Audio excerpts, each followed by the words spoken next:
मती 10 अध्याय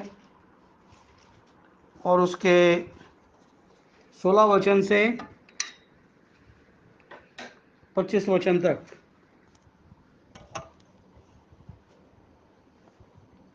देखो, मैं तुम्हें भेड़ों के समान भेड़ियों के बीच में भेजता हूँ, इसलिए सांपों के समान बुद्धिमान और कबूतरों के समान भोले बनो।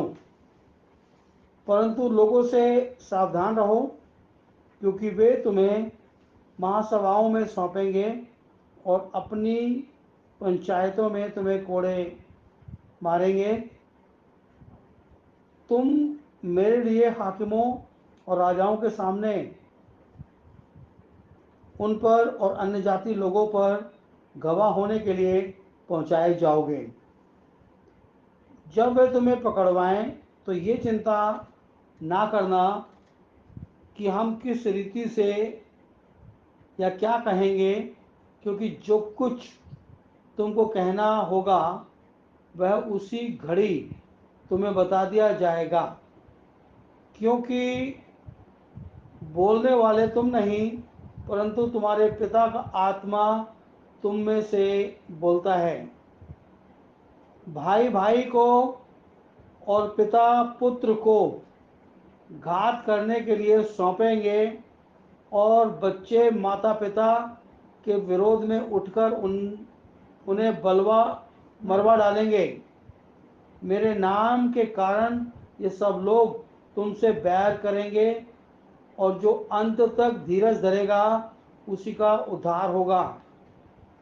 जब वे तुम्हें एक नगर में सताएं तो दूसरे को भाग जाना।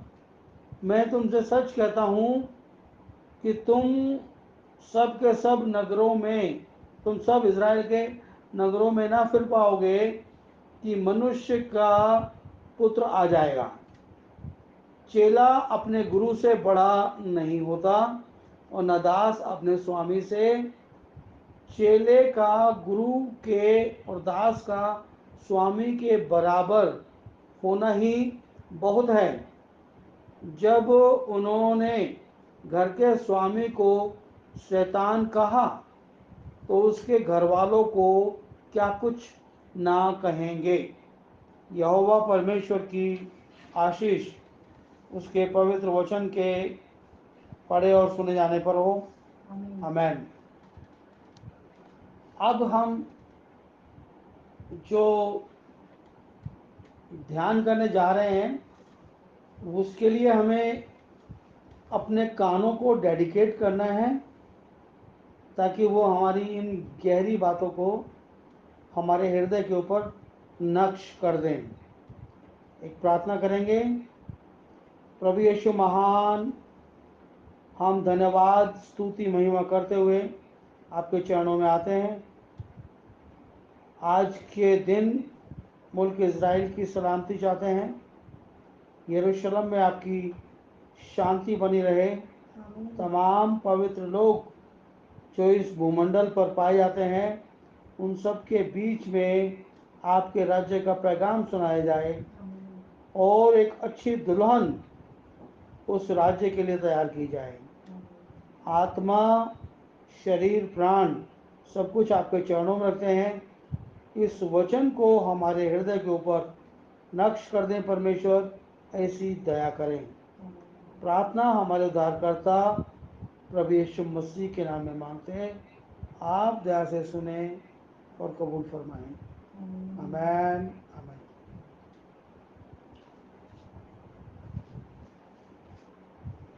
एक बात हम बड़े अरसे से सुनते चले आए हैं, और वो बात यह है कि लोग कहते हैं कि संकट आने वाला है। इस पृथ्वी के ऊपर एक ट्रिबुलेशन आने वाला है, और उस ट्रिबुलेशन को उसका जिक्र लोग करते हैं। बट जो मेरी अपनी अंडरस्टैंडिंग है, लोग उस ट्रिबुलेशन को जानते नहीं कि वो ट्रिबुलेशन किस प्रकार से आएगा, क्यों आएगा, और उसके लिए भयभीत होते हैं और उसके लिए कई प्रकार की योजनाएं बनाते हैं। अब एक बात यहाँ पे चलते चलते कहें तो बात यह है कि अगर हम कोई योजना बनाएं और वो योजना परमेश्वर के वचन के खिलाफ हो या उसके पर्पस को डिफीट करती हो या उसके पर्पस के अंदर अवरुद्ध पैदा करती हो, रोधक पैदा करती हो, तो हमारे लिए क्या बाइबल का आंसर रहेगा वो हम भली बात ही समझते हैं, और परमेश्वर ने उसकी व्याख्या कई दफ़ा की है। बहरहाल आप उसकी खोज करें, अगर वो मिल जाए आपको तो ठीक है, नहीं तो आप पूछेंगे तो वो बात जरूर बताई जाएगी आपको। अब हम देखते हैं कि संकट की एक घड़ी है, उसके लिए प्रभु यीशु मसीह ने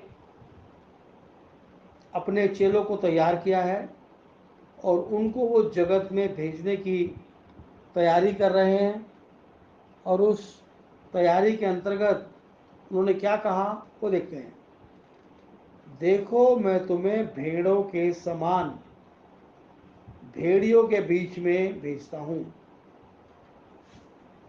जो परमेश्वर की संतान है वो भेड़ है, भेड़ के समान है, और भेड़ के समान उसकी उपमा दी गई है। ये बात ऐसा क्यों प्रभु यीशु मसीह ने कहा? आपने कभी इसके ऊपर ध्यान दिया होगा या नहीं दिया होगा तो आइंदा देंगे। अभी मैं थोड़ा सा उसको डिस्क्राइब करता हूँ, क्योंकि जो परमेश्वर के लोग हैं, परमेश्वर के लिए दो बातें बहुत विख्यात हैं, और हर इंसान जो परमेश्वर के वचन को नहीं जानता उन बातों को जानता है और उनको वो कोट करता है। क्या कहते हैं लोग? कहते हैं कि परमेश्वर प्रेम है। क्या सही बात है ये? आप इस बात को हाँ या ना में जवाब दें, जो लोग सुन रहे हैं मुझे। क्या सही बात है? लोग बोलते हैं कि परमेश्वर प्रेम है। यस। ओके। दूसरी बात, लोग बोलते हैं कि परमेश्वर के पास शांति है। तो शांति वही दे सकता है, कौन? परमेश्वर। क्या ये बात भी सत्य है? सत्य है। यस। तो दो बातें प्रमाणित हुई हैं। एक तो ये कि परमेश्वर के पास प्रेम है और परमेश्वर के पास शांति है। तो जो परमेश्वर की संतान है, जिसको भेड़ों की संज्ञा दी गई है, उन भेड़ों में परमेश्वर का प्रेम और परमेश्वर की शांति पाई जाती है, इसीलिए उनको भेड़ कहा है। बाकी जगत के लोगों में सब कुछ है, ये दो बातें नहीं है। बाकी जगत के लोगों में सब कुछ है, बहुत बुद्धिमान हैं, बहुत ताकतवर हैं, बहुत पढ़े लिखे हैं, बहुत इंटेलिजेंट हैं, और सब कुछ है उनके पास। परंतु उनके पास जो नहीं है वो ये है, एक तो प्रेम नहीं है जो परमेश्वर में पाया जाता है, और एक शांति नहीं है जो परमेश्वर में पाई जाती है। तो इसलिए उनको भेड़िया कहा गया है, इसलिए उनको भेड़िया कहा गया है। तो प्रभु यीशु मसीह ने कहा, मैं तुम्हें भेड़ों के समान भेड़ियों के बीच में भेज रहा हूं। अब भेड़ क्या करेगी? अपने आप को बचाने की चेष्टा करेगी। भेड़िया क्या करेगा? भेड़ को खाने की कोशिश करेगा, उसको अपना निवाला बनाने की कोशिश करेगा, उसको अपना शिकार करने की कोशिश करेगा। तो ये लुका छुपी का गेम यहाँ पर शुरू हो जाएगा, और वो अपने आप को बचाते रहेंगे और वो उनकी दरख में लगे रहेंगे। आगे प्रभु यीशु मसीह ने कहा, इसलिए तुमको मैंने, भेड़ तो हो तुम और भेड़ियों के बीच में भेज भी रहा हूं मैं, परंतु एक अलंकार देता हूं मैं तुमको। वो क्या अलंकार है? वो अलंकार है कि इसलिए सांपों के समान बुद्धिमान और कबूतरों के समान भोले बनो। जो तुम भेड़ हो तो तुम्हारे अंदर इतनी बुद्धि होनी चाहिए, इतनी चतुराई, इतनी बुद्धिमानी होनी चाहिए जितनी सांप के अंदर है, और इतना भोलापन होना चाहिए जितना कबूतर के अंदर है। कबूतर को अगर कोई इंसान देख ले तो एक दफ़ा उसके ऊपर शायद वो हाथ उठाने का प्रयास नहीं करेगा, क्योंकि इतना भोला, इतनी शांति उसके अंदर नज़र आती है, हद से ज़्यादा। तो सर्प को आप देखते हैं, जब उसके ऊपर हमला करते हैं तो वो लहरा के अपना रास्ता बदल के दूसरी जगह चला जाता है। और इसीलिए प्रभु यीशु मसीह ने कहा कि तुम्हारे अंदर दो क्वालिटीज़ अपने अंदर रखना। तुम्हें शैतान नहीं बनना है, न शैतान की बुद्धि धारण करनी है, सांप की बुद्धि भी धारण नहीं करनी है। तुम्हें बुद्धिमान ही करनी है। जब सर्प के ऊपर हथियार उठाया जाता है तो वो कैसे बुद्धिमानी से अपने आप को बचा लेता है, या अपनी राह बदल के, अपना पैंतरा बदल के वो उस वार को खाली जाने देता है और वो अपने प्राण को बचा लेता है। और कबूतर के समान भोले बनो। तो ये दो हथियार आपको अपने साथ बांध के रखने हैं। और जैसे ही आप इन दोनों हथियारों को अपनी ज़िंदगी से हटा देते हैं, आप भोलेपन को चतुराई, मतलब भोलेपन से आप मूर्खता या कुछ भी स्थिति में आप अपने आप को पहुंचा देते हैं और बुद्धिमान से मूर्खता की ओर अपने आप को ले जाते हैं, तब आपका जीवन जोखिम में पड़ जाता है। तब आपका जीवन जोखिम में पड़ जाता है। और अभी इस जोखिम को मैं, जो ये प्रेजेंट सिनेरियो पृथ्वी के ऊपर चल रहा है, उससे पूरा कंपेयर करके दिखाऊंगा कि जो जगत के लोग कर रहे हैं और जो जगत कर रहा है और जगत में रहने वाले सो कॉल्ड क्रिश्चियन लोग कर रहे हैं, उनमें से कितने लोग बुद्धिमान हैं और कितने लोगों को ये कला मालूम है कि इस काम को कैसे करना है और कैसे उसको वो अंजाम दे रहे हैं। उसको हम थोड़ा कंपेयर करेंगे। क्योंकि कबूतर के समान भोले बनो, परंतु लोगों से सावधान रहो। ऐसा नहीं है कि तुमने ये दो गुण धारण कर लिए तो तुम बच जाओगे और लोग तुम्हें कुछ नहीं करेंगे, परंतु तुम लोगों से सावधान रहो, क्योंकि वे तुम्हें महासभाओं में पकड़ाएंगे, वे अपनी पंचायतों में तुम्हें कोड़े मारेंगे। और आज की तारीख में मोर और लेस यही सिचुएशन है। लोग आपके गिरजे में घुस जाते हैं, लोग आपके गिरजे को आके तोड़ देते हैं, लोग वहाँ पे आके आपकी पिटाई करना शुरू कर देते हैं, वो स्त्री बच्चों की पिटाई करना शुरू कर देते हैं। और आप अगर उनकी मेजॉरिटी इलाके में रहें तो वो आपको पकड़ के वहाँ पे ले जाते हैं अपने प्रधान के पास, अपने महाप्रधान के पास, और वहाँ पर आपके ऊपर लांछन लगाया जाता है। तो ये कह रहा है कि तुम्हें सावधान रहना है, ये दो गुण धारण करके, बुद्धिमान बनकर और भोले बन के अपने आप को सावधानी से पेश करना है। कहीं तुम इन सभाओं में ना घसीटे जाओ, इन लोगों के हाथ ना पड़ जाओ। तुम मेरे लिए हाकिमों और राजाओं के सामने उन पर और अन्य जातियों पर गवाह होने के लिए पहुंचाए जाओगे। और अगर तुम गलती से पकड़ लिए गए, तुम उनके हाथ आ गए, तो तुमको अब घबराना नहीं है। अब क्यों नहीं घबराना है? अब आपको इसी घड़ी यहाँ पे थोड़ी देर अल्प विराम देकर, अल्प विराम का मतलब है छोटा विराम, अल्प विराम देकर आपको मैं फिरौन के पास ले चलता हूँ। जब अब्राहम की संतान मुल्क मिस्र में दास बनकर वो आए, तो उनके दासत्व का पीरियड ठहराया गया। अब देखिए, तो ये परमेश्वर का वचन है, और परमेश्वर का वचन मल्टी डायमेंशनल काम करता है, मल्टी डायमेंशनल काम करता है। अब्राहम से कहता है परमेश्वर यहोवा कि तेरी संतान वहां पर इतने साल तक रहेगी, और जब वो वहां से निकलेंगे, जिनके बीच में वो रहेंगे, तो मैं उनको दंड दूंगा। अब समझना बात को, एक तरफ तो इनसे गलती हुई है, इनको अपना दंड भोगना है, तो इनको तो वहां पे 430 साल की बंधुआई में तो जाना ही जाना है।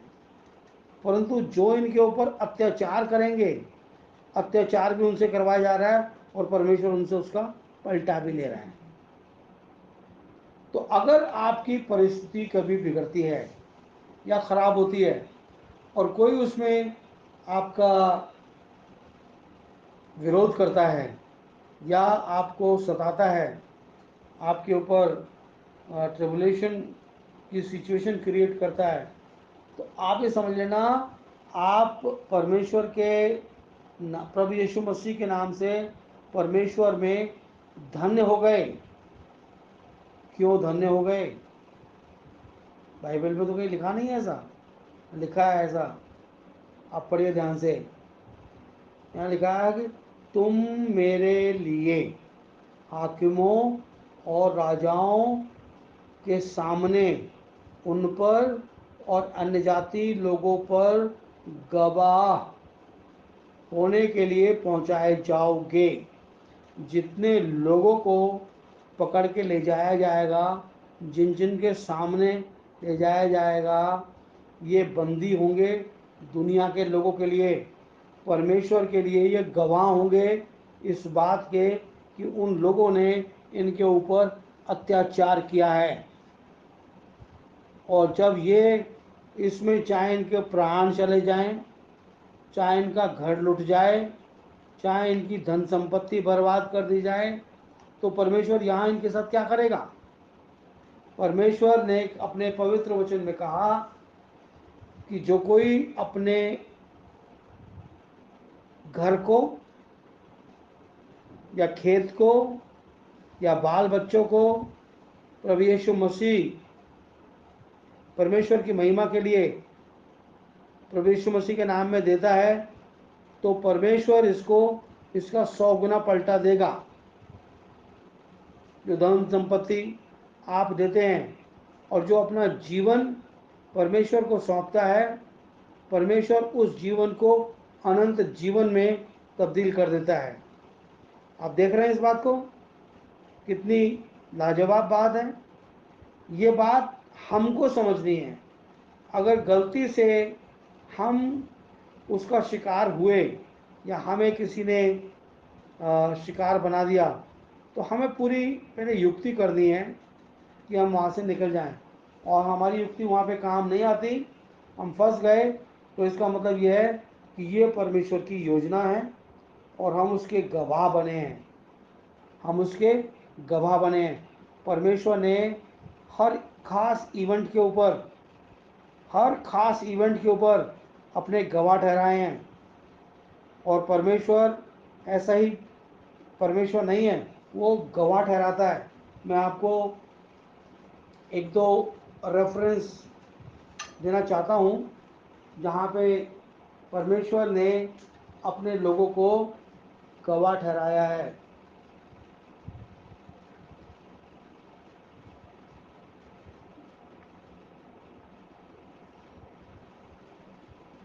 एक वाक्य है, ये पॉइंट एकदम अभी मेरे दिमाग में आया, तो मैंने कहा मैं इसको कोट कर दूं यहाँ पर। एक खास इवेंट है, और वो इवेंट है कि प्रभु यीशु मसीह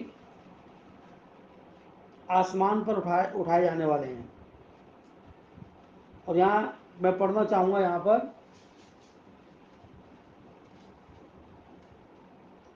प्रेरितों का काम 1 अध्याय 7 वचन से आगे पढ़ेंगे। यहाँ इस प्रकार लिखा है, उसने कहा, इन समयों कालों का जानना जिनको पिता ने अपने ही अधिकार में रखा है तुम्हारा काम नहीं, परंतु जब पवित्र आत्मा तुम पर आएगा वो सब तुमको सामर्थ की, तो तुम सामर्थ पाओगे और यरूशलेम से सारे यहूदिया और सामरिया और पृथ्वी की छोर तक तुम मेरे गवाह होगे। ठीक है, यहाँ पर प्रभु यीशु मसीह ने कहा कि तुम मेरे गवाह होगे।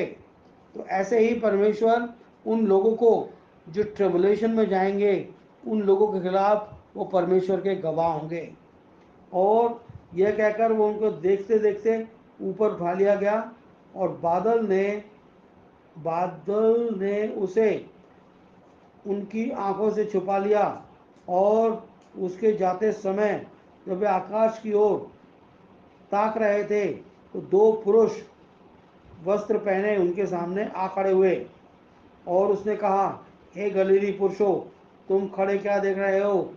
ये यीशु जो तुम्हारे पास से स्वर्ग पर उठा लिया गया, जिस रीति से तुम उसे स्वर्ग पर जाते देखा है उसी रीति से वो आएगा।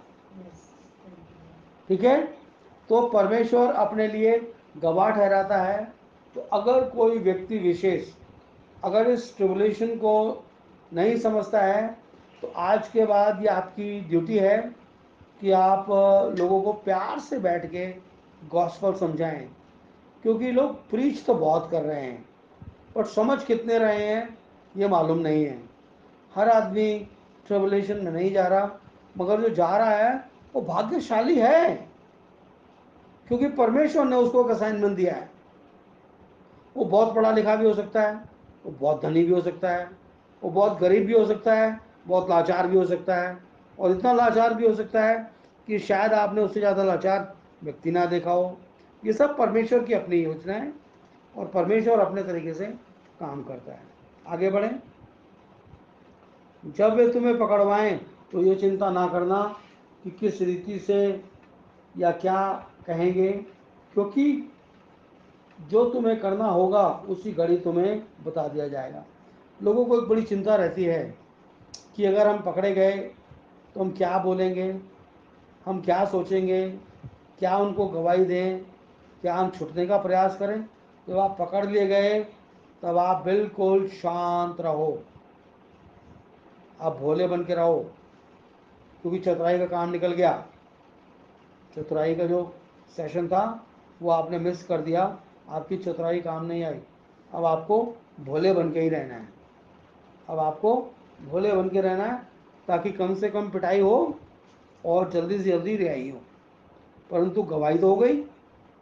अब आगे प्रभु यीशु मसीह क्या कहते हैं, क्योंकि बोलने वाले तुम नहीं हो, तुम्हारे पिता का आत्मा तुम में से बोलता है।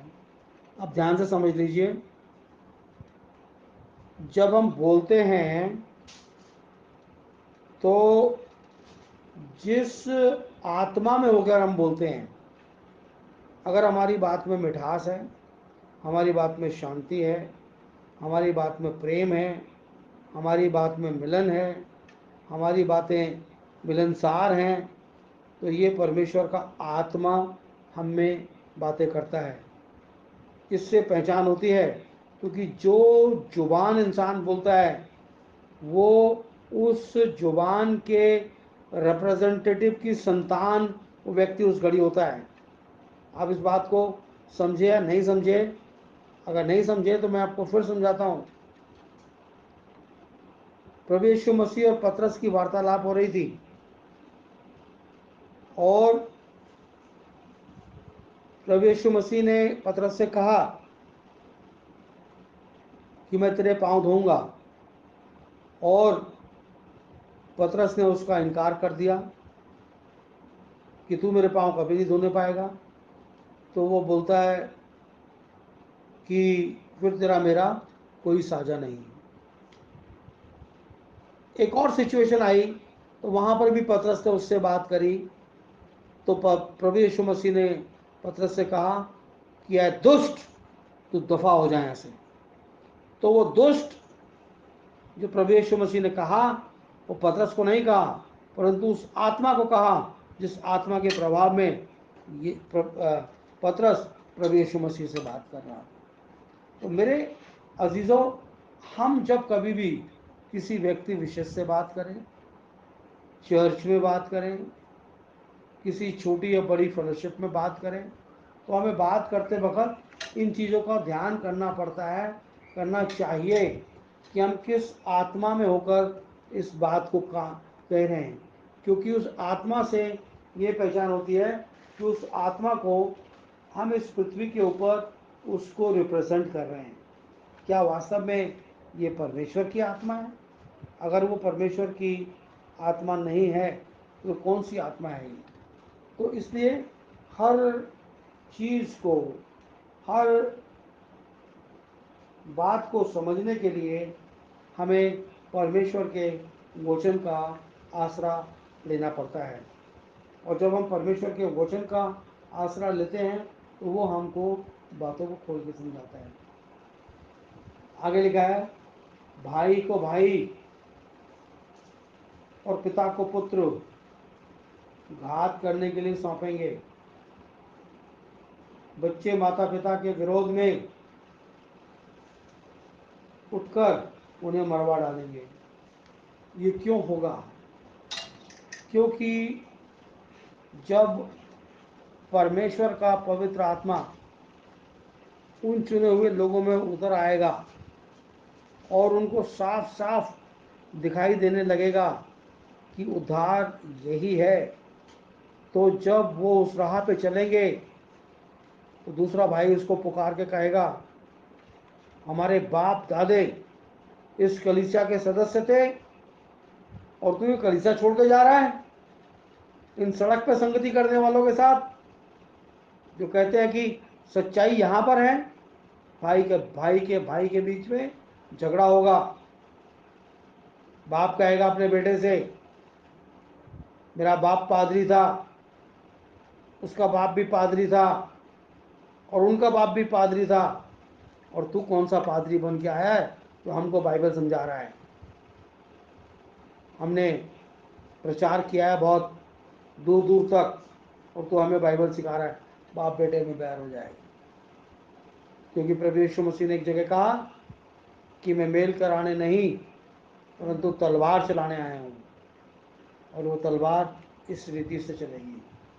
और मेरे नाम के कारण सब लोग तुमसे बैर करेंगे।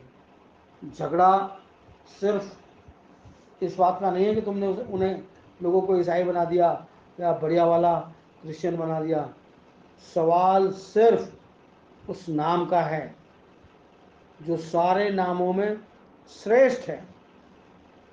हर एक घुटना उसके सामने झुकेगा, हर एक जुबान उसका अंगीकार करेगी और कहेगी कि यीशु ही प्रभु है। झगड़ा सिर्फ इस बात का है। और मेरे नाम के कारण वे सब तुमसे बैर करेंगे, पर जो अंत तक धीरज धरेगा उसी का उद्धार होगा। आपने सच्चाई को जान लिया है, सच्चाई को पहचान लिया है, इस सच्चाई को थामे रहना है अपने जीवन की आखिरी सांस तक। और जब आप थामे रहेंगे तो उद्धार आपके खाते में जो प्रभु यीशु मसीह ने लिख दिया है वो सील कर दिया जाएगा। वो सील कर दिया जाएगा। उसके बाद जिस दिन प्रभु अपनी महिमा में आएगा, आप जिलाए जाएंगे और महिमा में उठाए जाएंगे और अनंत तक परमेश्वर के साथ वास करेंगे।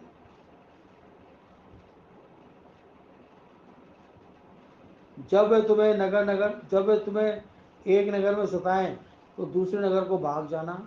मैं तुमसे सच कहता हूँ कि तुम इज़राइल के सब नगरों में फिर ना सकोगे कि मनुष्य का पुत्र आ जाएगा। ये बात उन लोगों के ऊपर भी पड़ती है, लागू होती है जिनके ऊपर आज की तारीख में ट्रिबुलेशन हो रहा है।